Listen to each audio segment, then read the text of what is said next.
What do you do when you realize your dream home has become your financial nightmare? Today's guest thought they had it all figured out, but when they crunched the numbers, they discovered that they were actually broke. That wake-up call sparked a complete financial transformation that took them from lifestyle creep victim to financially independent in just 10 years. Today, we're breaking down exactly how they did it, the brutal honesty, the tough decisions, and the strategies that changed everything. Let's jump into their story.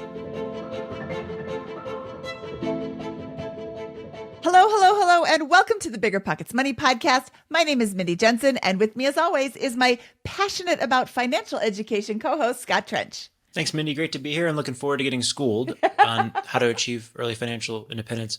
Hey, well, I was close enough. By Mr. Dave Fleischer here. We have a goal of creating 1 million millionaires. You're in the right place if you want to get your financial house in order, because we truly believe financial freedom is attainable for everyone, no matter when or where you're starting. We are so excited to be joined by Dave Fleischer on today's episode, host of The Financially Independent Teachers. We're going to talk to him about his own lead up to achieving FI and how if you're a teacher or a median income earner, there are options out there for you as well. Welcome, Dave. Hey, thank you guys so much for having me on the show. Dave, what are you teaching in, and what grade are you in?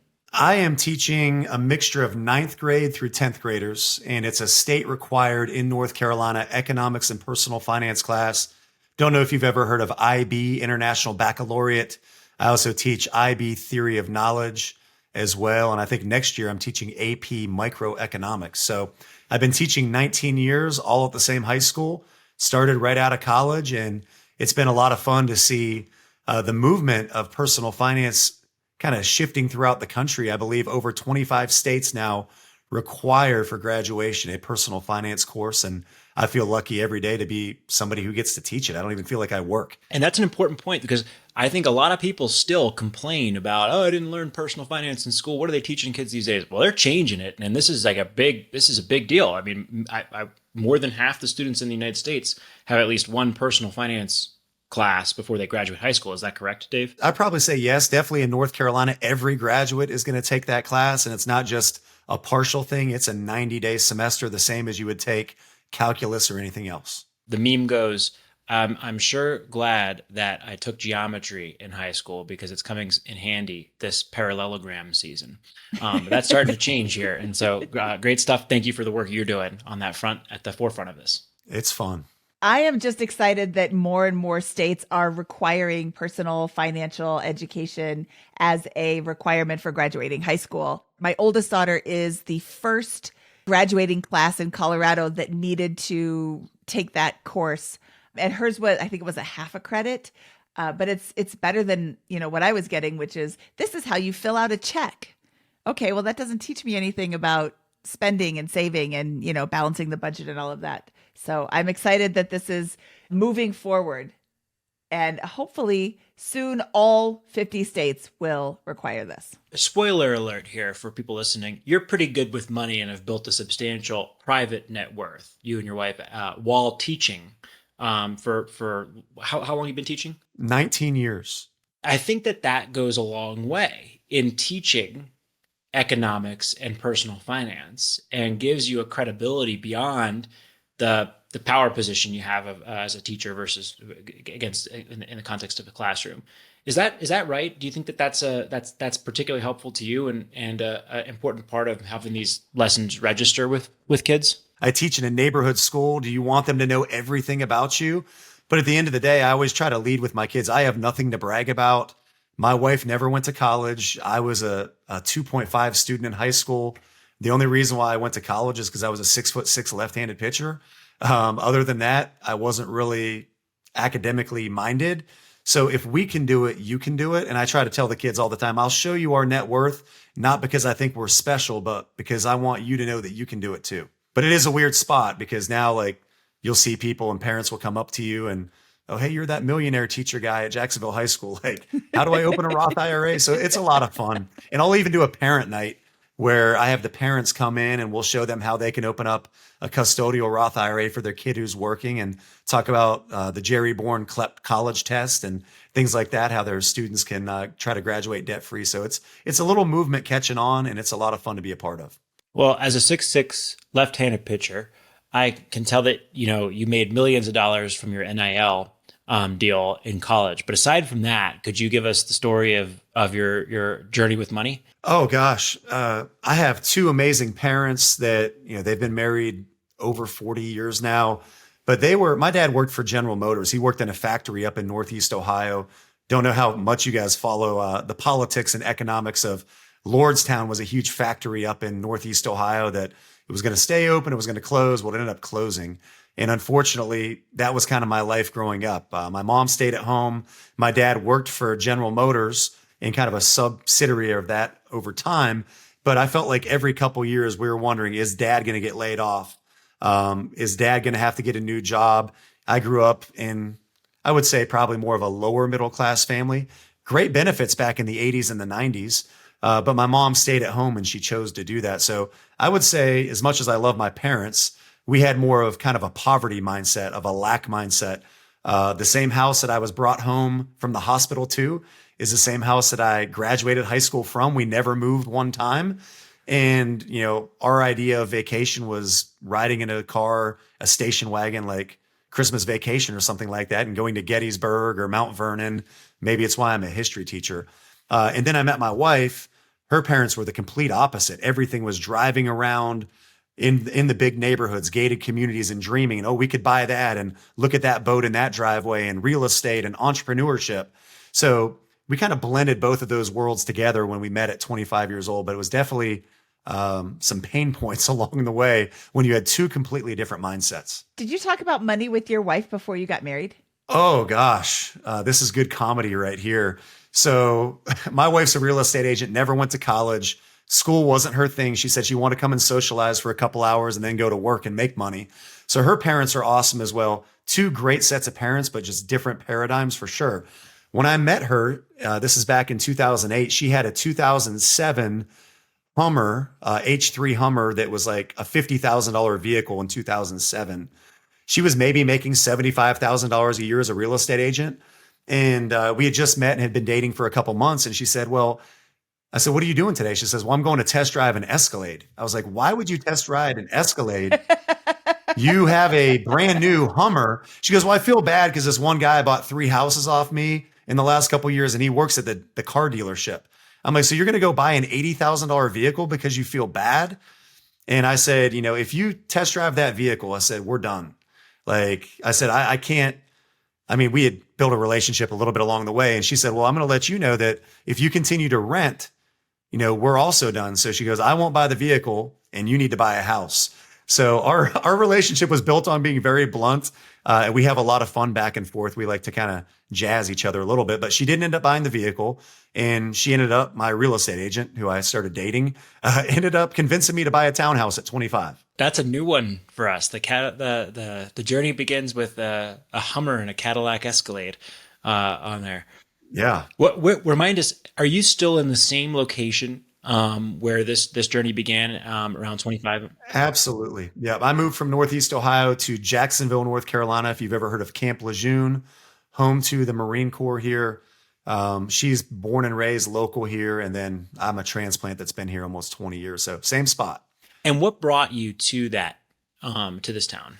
One of my college teammates was a baseball player, and he had a friend that knew a friend that said there were a bunch of teaching jobs near the beach in North Carolina. And that kind of beats the snow in Cleveland, Ohio. So I said, hey, let me go ahead and do that. And I did it. That was kind of the first risk I took. And again, like I said, I grew up in a family of non-risk takers.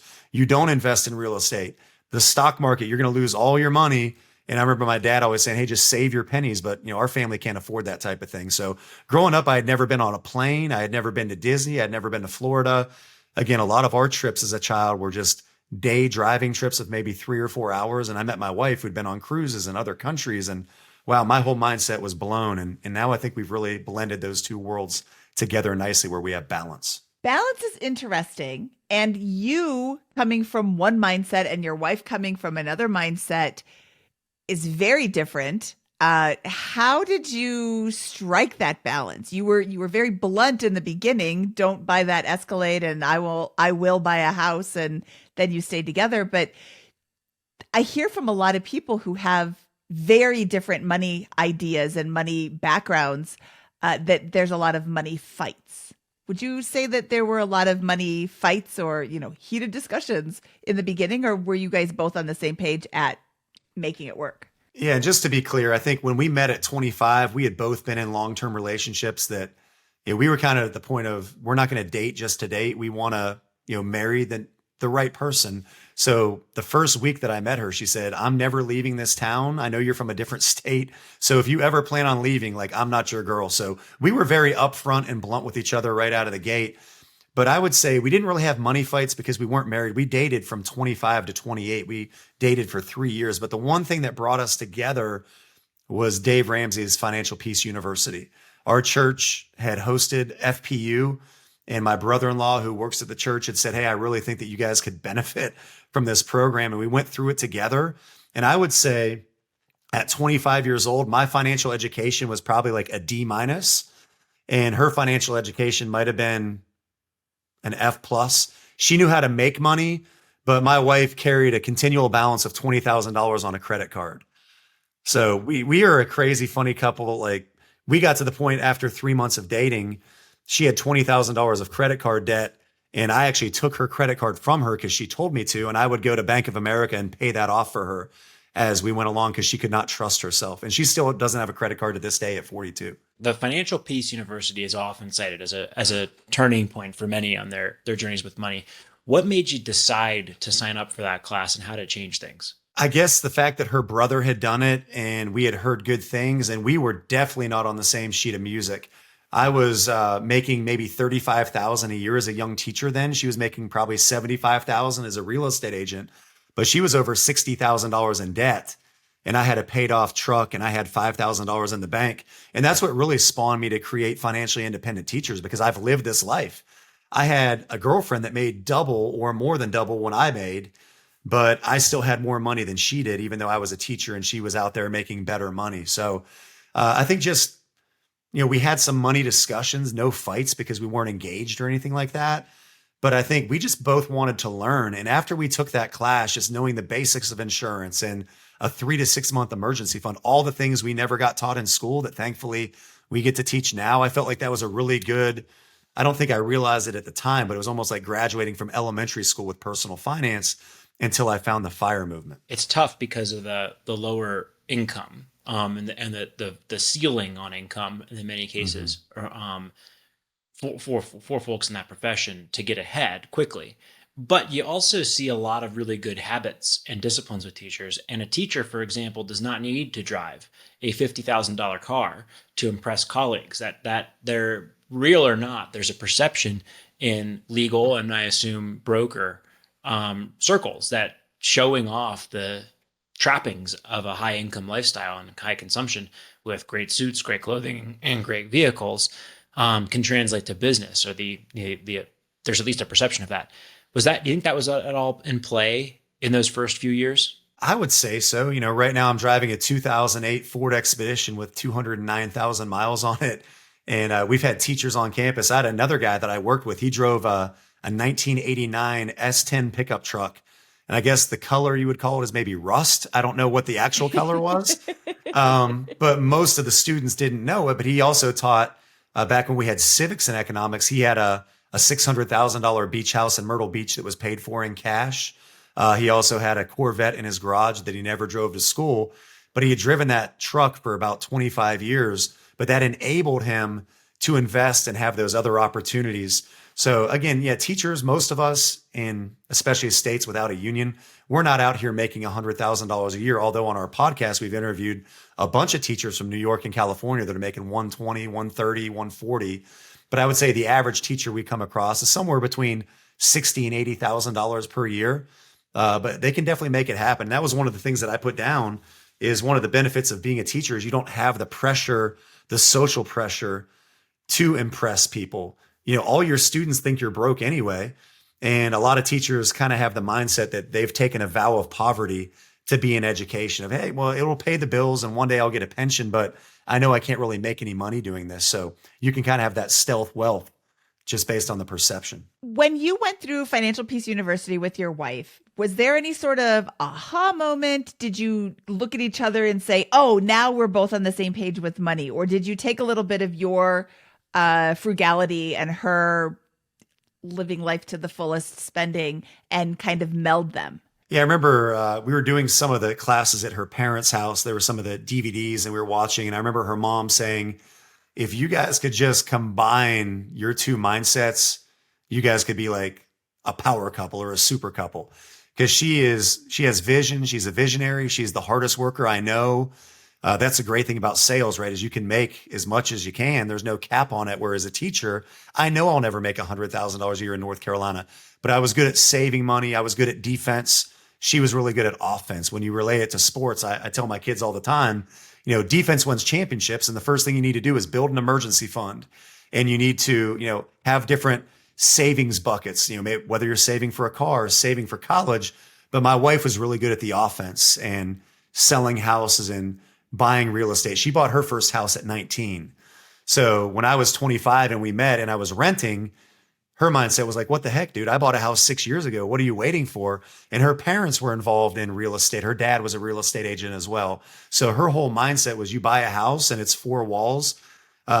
She's not very emotional about a home. We could talk about our journey of how I think one move can change your life because we've lived in like 9 houses since we've been married for 13, 14 years. Well, let's go back chronologically here. So you take Financial Peace University. What happens next? What's the evolution of your money story from there? Maybe leading up to when you discover FI.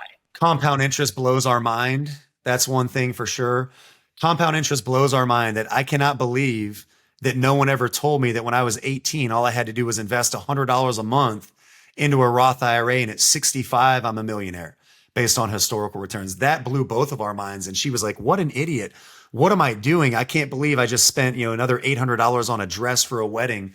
And then it changed our mindset. We got married. So she bought her first house at 19, a little townhouse, a little 2-2 townhouse. She convinced me. I don't know if she threatened to break up with me or not, if she would have really done it, but she threatened like, hey, you need to buy it. Why are you wasting your money? I know that's one of the big conversations in the FI world. Should you rent? Should you buy? Well, we're in a low cost of living area. She bought her first house for $74,000. I bought my townhouse in 2009 for $113,000. So she had a townhouse. She convinced me to buy a townhouse, and I did. And I did this thing called house hacking that I had never heard of at the time. I had to do it. I think when I bought my first house, it was 40% of my take-home pay. And I was like, oh my God, I don't know if I can make it. But I had a buddy that was also from Ohio, and he taught and coached with me at the school. And I said, hey man, I'll let you stay for $500 a month. He couldn't find a place to rent for under $700. So it was a win for him. It was a win for me. We were both single young teachers in our mid-20s. And that ended up paying for my master's degree. He lived with me for 2 years. My master's cost $12,000. And that ended up getting me a 10% raise for the rest of my career. So the house hacking paid off. Sure enough, then again, I go ahead and after 3 years of dating, I propose. And once we get married, my wife moves in with me. We didn't live together before marriage. And we decided, hey, let's rent your townhouse out instead of sell it. So I don't know if we ever really had a plan. We were kind of more accidental landlords. So we then rented her place out. It rented beautifully. There were no issues. People paid on time. We didn't have any of the horror stories that, we hear about sometimes. And after a year in my little townhouse, we found out we're going to have our first child. We said, let's have a little more room than the little 900 square foot townhouse. We said, well, hey, the other one rented perfectly. Why don't we just do that with my townhouse? And then we built a little 1,600 square foot house together. So I went from being early 25 to owning no houses, to 25 buying my first townhouse, getting married at 28, and at 29, we now own 3 houses together. One that we lived in our primary home, and then we had 2 that were each our previous primary homes, and we now had 3 properties just like that. Did you run the numbers on these former primaries, now contemplating them to be rentals? Did you run the numbers before you made them rentals to see if it made more sense to just sell it? Or did she just know that they would rent really well because she's in the industry? Yeah, I think her mortgage was $600 a month with PITI, and we were getting around $750 a month in rent. And at this time, by the way, we don't know anything about the FIRE movement. I don't know anything about the 1% rule. I don't know any of this stuff. She just knew, hey, mine makes $150 more than our payment is, so it's fine. And with mine, it was a little different situation because I bought in 2009, and we're in a military town. And with VA loans and BAH, with Marines getting paid to live off base, we were kind of in our own little bubble. So 2008 didn't hit us until the end of 2009. We were like 12 to 14 months behind. And I bought mine for 113, but 18 months later, they were selling for 70,000. So at that point, I couldn't sell my place. And I literally just rented my place just to cover what the monthly payment was. And, we couldn't have sold it and we didn't have the cash to get out of that. So I just kind of took the approach of I'm not going to freak out. Let's just be patient. And my wife said, hey, the market goes up and down. If we just hang on to this thing, we're going to let our renters pay it down. And then eventually, sure enough, about 10 years later, that paid off and we sold it, did a 1031 tax exchange, pocketed that money, and then bought a different rental property with it down the road. So it was definitely worth it. So we are exiting, we're exiting our 20s with 3 properties, married, and we have a kid. What happens next? What's the next milestone building up to the discovery of financial independence? The next milestone is we have another kid 15 months later. So we have 2 kids in 15 months or so. So life is getting really busy at that point. And it was really interesting. Once we had my second child, if you're a high school teacher, it's kind of an unwritten rule that you're not just a teacher. Like you're a part of a community. You're involved in all these kids' lives, coaching, going to prom, doing all these different things. I was a head varsity baseball coach for almost 10 years, and I was working probably 70, 80 hours a week between that and my regular teaching job. And I could just tell that, when making $1,500 a season to coach a sport and my wife is getting babies ready to go to daycare and she's making dinner and she's doing laundry and she's the breadwinner at that point, I could kind of tell without her saying, like, maybe I need to step back and support my family. And at that point, at around, 31, 32, I decided to quote unquote retire from coaching and just still be a teacher. But I love being outside. I love cutting grass. So I started my own lawn care business. Nothing crazy because I get out of school my contractual hours teaching are 6:30 in the morning, which is really early. Kids come at 7 and then we get out at 2:40. The kids are out at 2:10, but we have to stay till 2:40. So I figured, well, I can just get a 0-turn lawnmower, hop on that mower. And by 5:30, I could have cut 3 or 4 yards and make way more money probably in 1 month than I made in an entire year of coaching. And that's when I found Fi. I got sick of listening to my classic rock music, same songs over and over again. And I discovered this little purple icon on my phone that said podcast. I'm like, what the heck is a podcast? I'm not the best at technology. So I clicked on it. And then I think I typed in personal finance and then Choose FI showed up. And I found Choose FI and then I was hooked. I found Choose FI. Then I found, wow, Dave Ramsey has a radio show and people call in and tell him all the dumb things they're doing. And then he gets to yell at them. And some of those dumb things we've done, I need somebody to yell at me too. So just being on a lawnmower, not only did that produce another $1,500 a month in income, but it was limited time away from the family. Just plugging in from listening to music to trying to grow myself as a person and make our family better. Man, you guys and Choose FI and the Money Guys Show, those podcasts, I don't have a degree in finance, it's political science, but I feel like I've gotten a master's degree for free just from listening to people like you and the guests you have on your show. So we go down this rabbit hole. This is that at 31, 32, and I assume you're listening to these while you're mowing lawns. Yes. And so you're bringing in an extra, let's call it $1,500 a month or 18 grand a year. What's the portfolio look like during this period? What are you investing in? Have you bought more rental properties by this point? At that point, at like 31, 32, between both of us, we have about $5,000 in the stock market. I just found out in my 30s what a Roth IRA was. My wife wasn't really investing. I had signed up at work for a thing called a 457B, which is deferred comp, which I remember a friend of mine, his wife was a financial advisor, a fellow teacher. And I asked her, should I do the state 401k or the 403B? She goes, I think you should do the 401k. I think that makes more sense. But I kept going back to this 457 thing, of if you separate service, you have access without a 10% penalty. That sounds really cool. So I opened a 457 and I did $100 a month for maybe 3 or 4 years, not much. So at this point, we still have the 3 houses. We're investing maybe $100 a month in our early 30s. But I really, at that point, I would say maybe I'm now a C- with knowledge of personal finance. But at this point, my wife being a real estate agent, having access like Mindy does to that MLS, and you can see deals that are coming on the market. There was a local military family that they were getting orders and they had to go, like they had to. And they had a house that was coming on the market for like maybe $50,000 under what my wife thought it was worth. So we moved to that house, and it was a 5-bedroom, 3,600 square foot house, which was way bigger than the 1,600 square foot house we had moved in after we found out we were having a kid. We lived there 3 years, and then we moved up into this bigger home.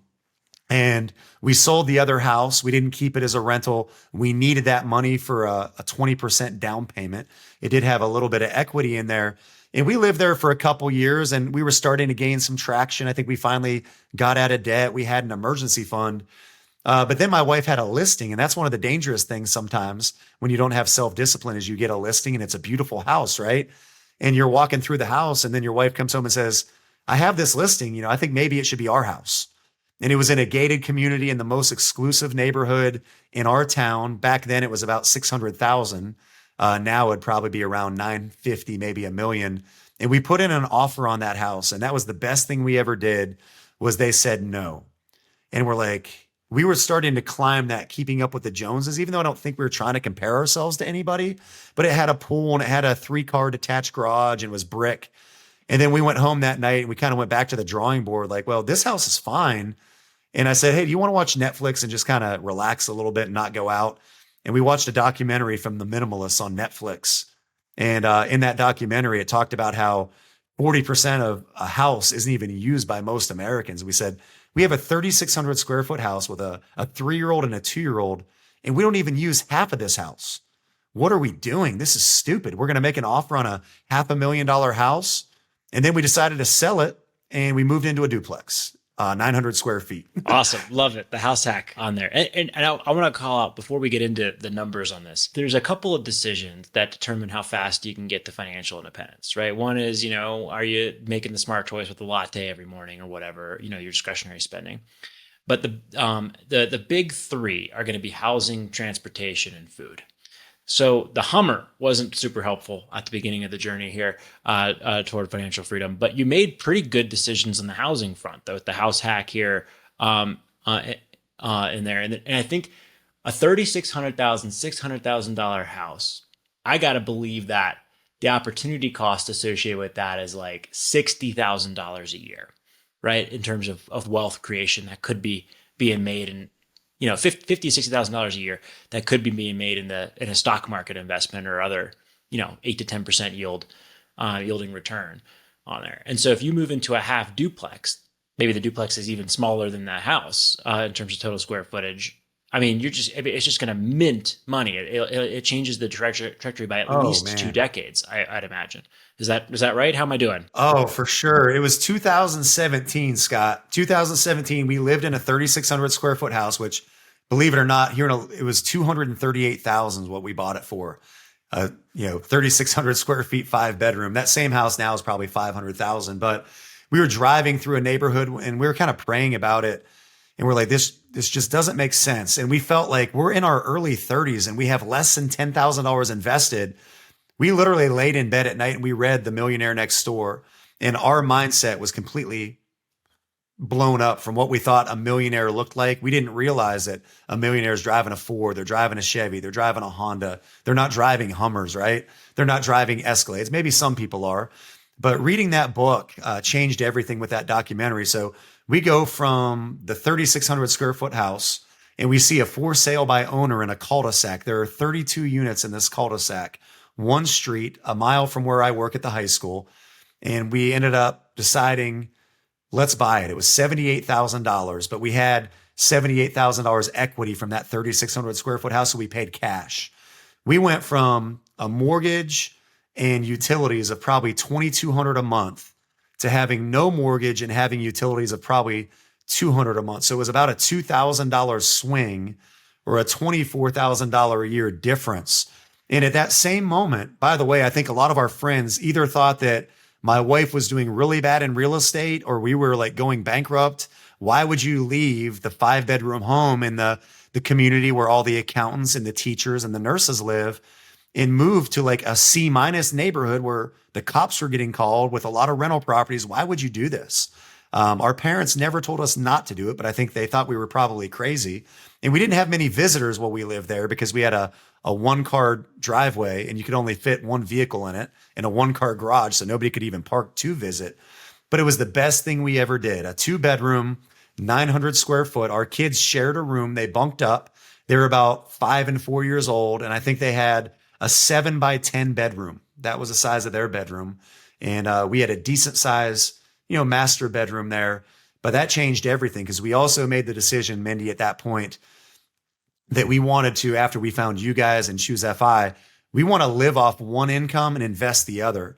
And instead of, it would have been much easier to just, hey, let's invest Dave's teacher income of like 55, 60,000 a year. And let's live a pretty good life off of Stephanie's real estate income, which at that point had gotten up to maybe 150. But we did the reverse. And I said, how about we live off my teacher income, and I'll still do the lawn care side hustle for $1,500 a month. And then we're going to invest every penny you make into your SEP IRA, my 457 at work, 401k. And then we're also going to buy more real estate. And here we are now. We have 9 homes, and 2 of those are paid for. I absolutely love this, right? I think that a lot of people overthink the journey to financial independence. And that one decision that you made there with the house, like, think about how many lawns you got to mow to make up for that single choice every month recurring on there in terms of the amount of wealth that comes into your life. The pressure that not having a mortgage payment took off of your need to generate income in a really meaningful way. The explosion of wealth over the next several years from a cash flow perspective to the 9 properties. And I think you said you're a millionaire. We'll learn the specific numbers, I'm sure, coming up here in a little bit. It's the most powerful decision. And I think that a lot of people, they're saying, hey, it's really hard to get ahead in America. It's really hard to get going to that next level. It is really hard. But if you have 2 incomes and can afford a property like that, if you can downsize your lifestyle, even for just a couple of years, to jumpstart that snowball with a house hack like this, it is a cheat code.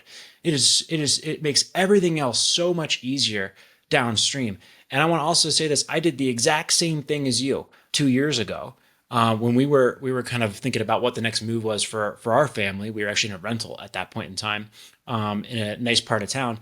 We weren't sure how the next year or 2 was going to play out with certain things. And so we moved into one of our duplexes. It wasn't quite the environment that we were used to in our previous rental, but man, that set up so much flexibility for a year or 2. And we were able actually in a future year to then buy the nice bigger house, and enjoy that fairly guilt-free. So I don't know how that's played out for you guys with it, but I can relate to your story so much here. That place has that one street has 32 units in it, and now we own 7 of the 32, and it's gone from a C- neighborhood probably now to a B neighborhood, because every time we buy one, we completely renovate it, we flip it, new roof, new siding, new driveways.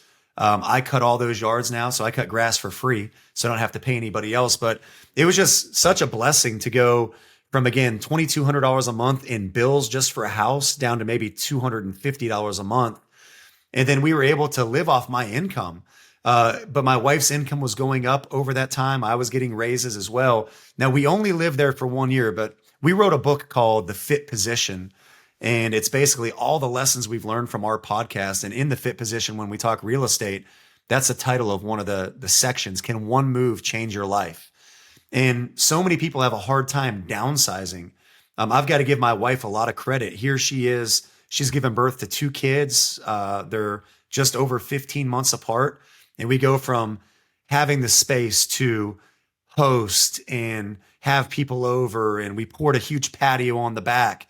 But at the end of the day, like in the Minimalist documentary, you can have all these nice things, but if you have to work 60 hours a week to be able to afford it, you can't have friends over anyway, because you don't even have the time to host. So the freedom of having no mortgage, and again, at this point, we're just getting on our investing journey when it comes to the stock market, that allowed us to play catch up. So in 2017, when we sold that 3,600 square foot house and paid cash for this duplex, our net worth, that's when I finally found Mint. And I went back today and double checked. Our net worth when we moved into that duplex in 2017 was $215,000. And by 2021, 4 years later, we became net worth millionaires at 39 years old. Fantastic. I can't keep gushing enough about this decision because it's poo-pooed by so many folks. I'm not going to house hack. I'm not going to house hack.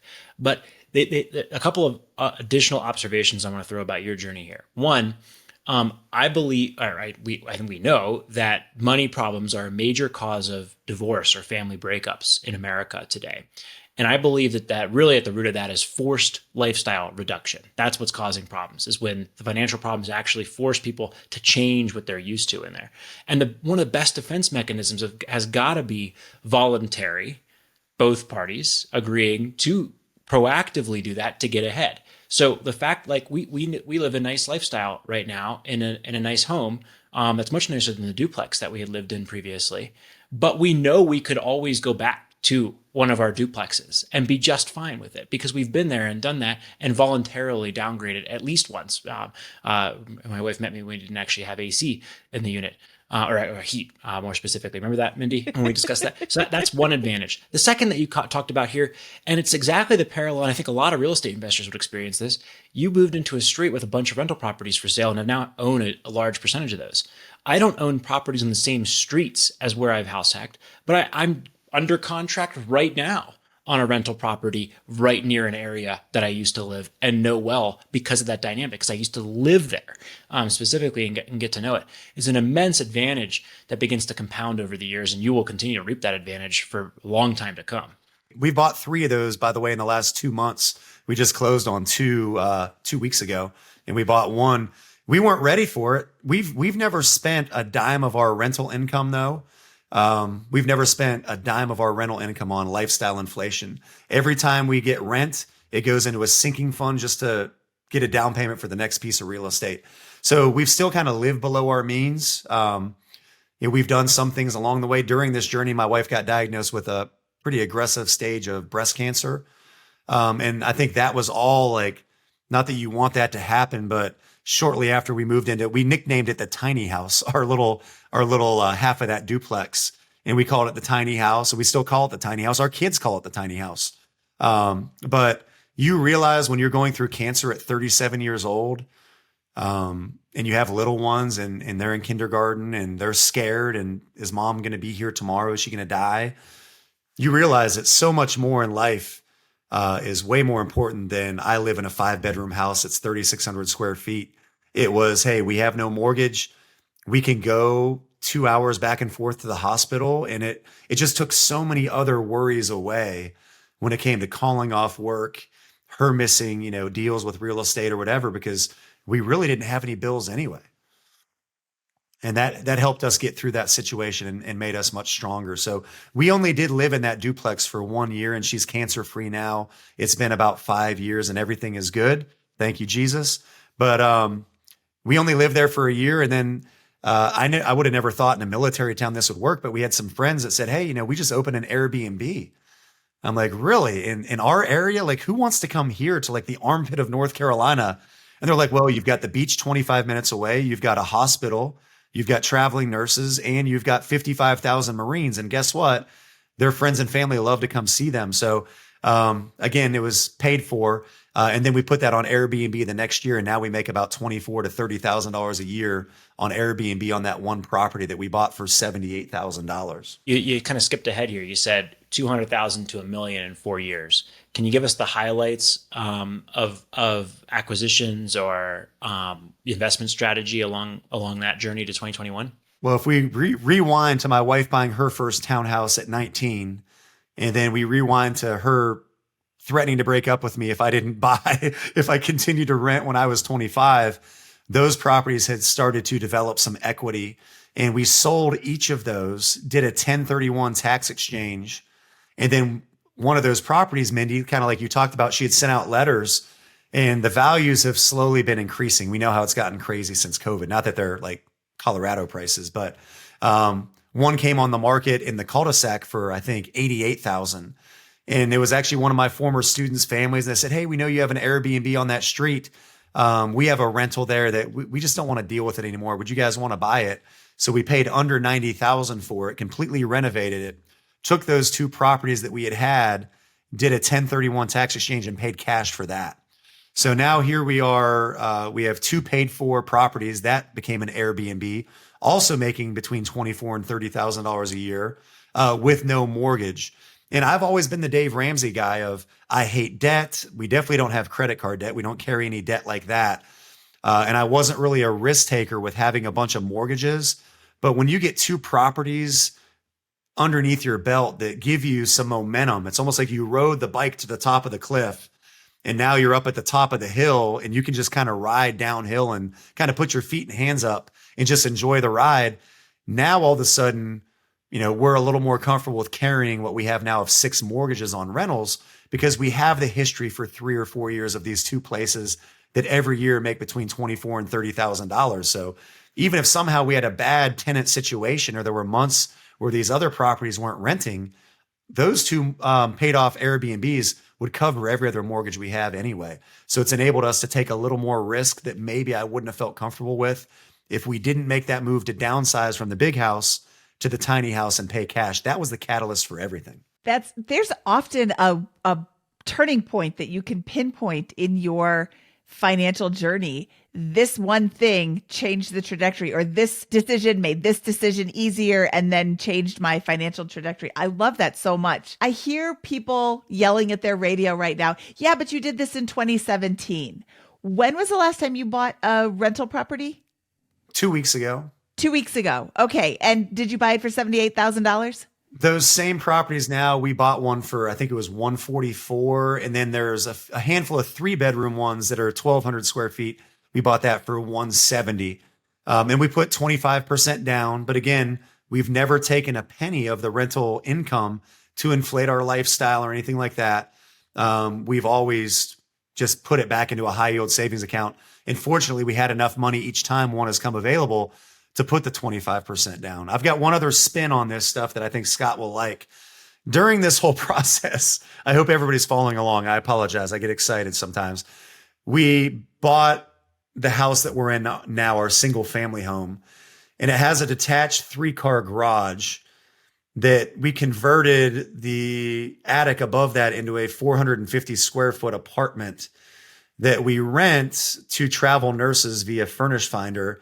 And that pays for our actual mortgage every month. So we've never paid for a mortgage in the house that we live in.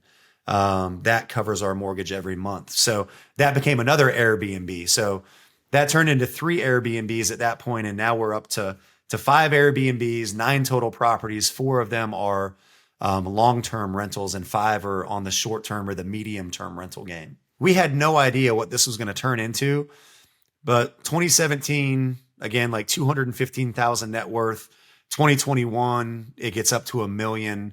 And as of like this week, obviously, depending on the market, we're at about like almost 2 million. We're about 40,000 shy of 2 million net worth.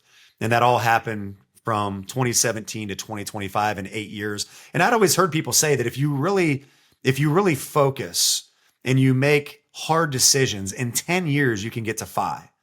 And I really think that in that 10-year stretch from probably, I guess it was like 33, 34 to 43 or 44, we could be 5 if we want. Last month was our first, we hit a $15,000 a month in rental income last month. That was the most we ever brought in a month.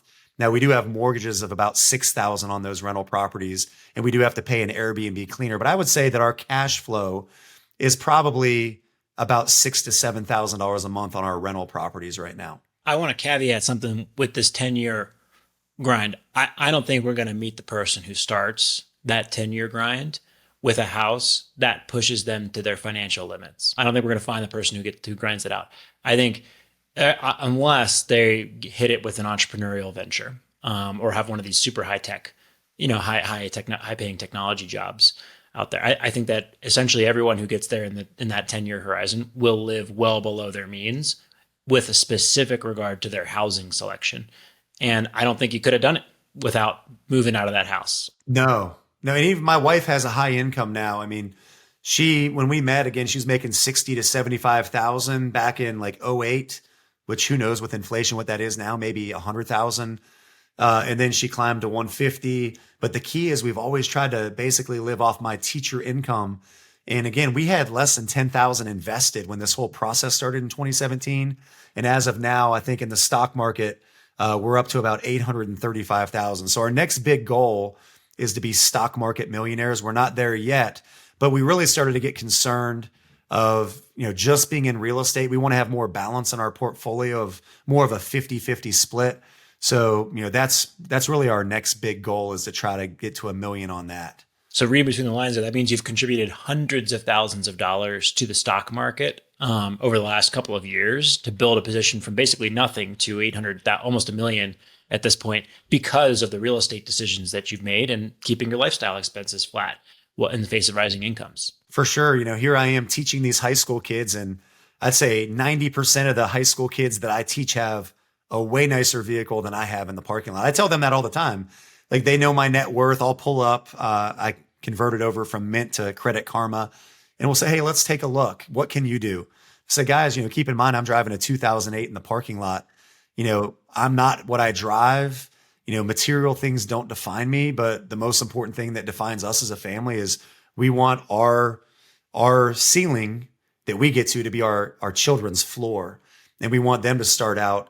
And now that we have these paid for houses, we say, worst case, if what hits the fan, my son and my daughter each have a paid for duplex that they could live in, worst case. And we know that they have a house that's paid for the rest of their life, if that's something that they earn, if they're good kids and they're, being good members of society. I think that if you want to retire early as a teacher, I think you got to go back to housing. I just don't think we're going to find the example of a teacher who was able to do it without housing, at least not with a family in there, without that as a core component, just to get the ball rolling early on in there. Do you think that's right? Yeah. And I think having a partner on the same page, if you are married, my wife is awesome, and she really doesn't care at all about the money stuff. Like, I remember I was like, hey, we're up to 350,000 net worth. She's like, just talk to me when we hit $1 million. I don't even want to hear anything else. She goes, we're so far behind. 350, that's nothing. Like, we should have had that years ago. But, I always equate it to like an above ground swimming pool growing up when you're a kid, and you get out there and you and your buddies want to make a whirlpool, and you get 4 or 5 kids walking around the above ground swimming pool in the same direction like 30 times. And then eventually you can kind of pick your feet up and it will just carry you around 4 or 5 times. But I feel like so many of us, someone created a whirlpool, but we're the person walking in the other direction where the current's going the other way. And it feels like we're going to drown. It feels like we're not going to make it. It feels like we can't even walk one lap around that pool. But when you have a spouse who's on the same page, willing to make sacrifices, my wife, God bless her, she's probably one of the top 3 real estate agents in our county. She does really, really well, but she was driving a 10-year-old Ford Flex with 200,000 miles on it. And people would always say, why are you driving a Ford Flex? Why don't you go get that Escalade now? You can afford it. You could pay cash for it. She's like, no, I'd much rather buy another rental property than have a nice vehicle. I thought you were going to say it was a 15-year-old Hummer. Yeah, no, we encouraged her to get rid of that fairly quickly after I came in the picture. Yeah. One other question here about your portfolio is you sacrificed living in the duplex. You now live in a house with a detached 3-car garage with a ADU that is rented out to traveling nurses. So that's got to feel like an upgrade. Pretty substantially over the duplex. Is that correct? Oh, for sure. I mean, we have a beautiful home. It's 2,700 square feet. We did, after the cancer thing, we did cash flow and put in an in-ground swimming pool there. So I think since the cancer thing, like, I was extremely frugal. I was a miser. It was all about, I told my wife, in 5 years we can do this, and in 5 years we can do that. But when you get diagnosed with cancer, you don't know if there's going to be 5 months from now. So I think along the way, we've had to adjust. And again, that key word of balance, we were scorched earth, like probably saving 70% of our income. Now we still save all the rental income or whatever, but I think we've definitely lightened up, and we've gone on cruises, and we got a boat, and we put in an in-ground swimming pool. Now we use some of her income to actually enjoy life and take the kids on vacations and do things like that. Try to be cognizant that you get these kids, if you're lucky, 18 years. And we want to do as many fun things. My kids at 10 and 12 have already experienced more in life than I had experienced by 30 years old when it comes to traveling out of the country and going to pro sporting events and having a pool in their backyard, going to Disney. But it took a lot of sacrifice to get there. But like I said, it's totally been worth it. Can that one move, does your house define you? Can you go backwards in lifestyle? My wife had the great attitude of people would say, well, do you really want to leave the house that you brought your babies home from the hospital to? Like you have all those memories. She goes, I have plenty of videos and pictures. It's 4 walls and a roof. As long as we have each other, I really don't care where we live. And I think her mindset was kind of the catalyst behind this of it wasn't this emotional thing. It was a business transaction. I think that's really important to highlight here is you have to do scorched earth, I think, to reset the trajectory of a financial position. It's a very common theme in the truly early or rapid financial independence stories, but you got to move out of it after a few years, right? Maybe 1, 2, 3 years at most in that to reset that balance and go back into it, because the point is not to live like that forever and amass millions and millions and always be deferring. And it sounds like you guys hit a great balance of it, triggered by both Financial Peace University and the discovery of the FIRE movement and the wake up call that life is short and precious, and you've got to be able to enjoy that with the cancer diagnosis. And it sounds like you live a wonderful life now. And I was just kind of jumping to, because of the rental property portfolio and the snowball that you've got going and the pension that's going to hit in how long? I'll be 43 this year. So I got about 7.5 years. When my daughter graduates her senior year, she'll go to my high school that I teach at. Like my goal is to kind of, not that I would really want the attention, but I joke that I'll walk across the stage when she graduates.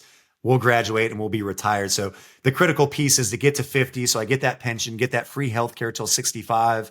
Could we be FI now? It'd probably be like kind of more of a lean FI.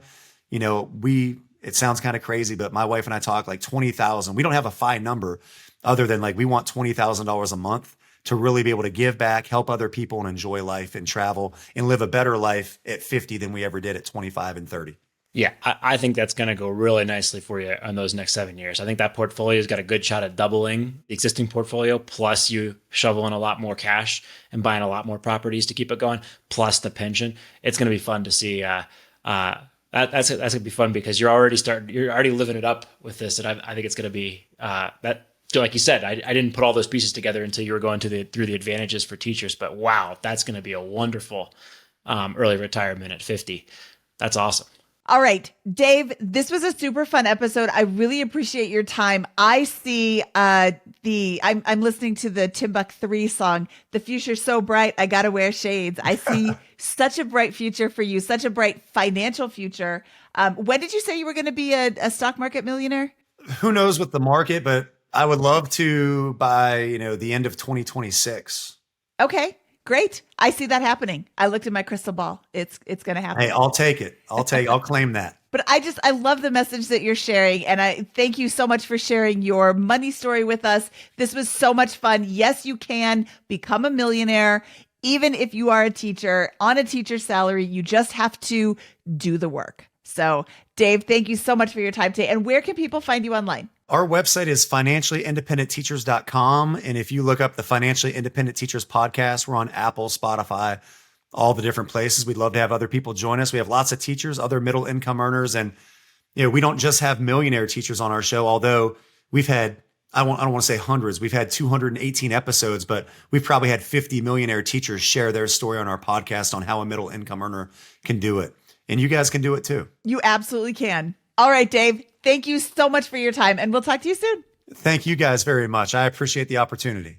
All right, Scott, that was Dave, the financially independent teacher, and that was such a great story. I loved his underlying message. Even if you are a middle income earner, you can still reach financial independence. And I think that that's just a message that doesn't get shared enough. Financial independence is absolutely possible for anyone, no matter when or where you're starting.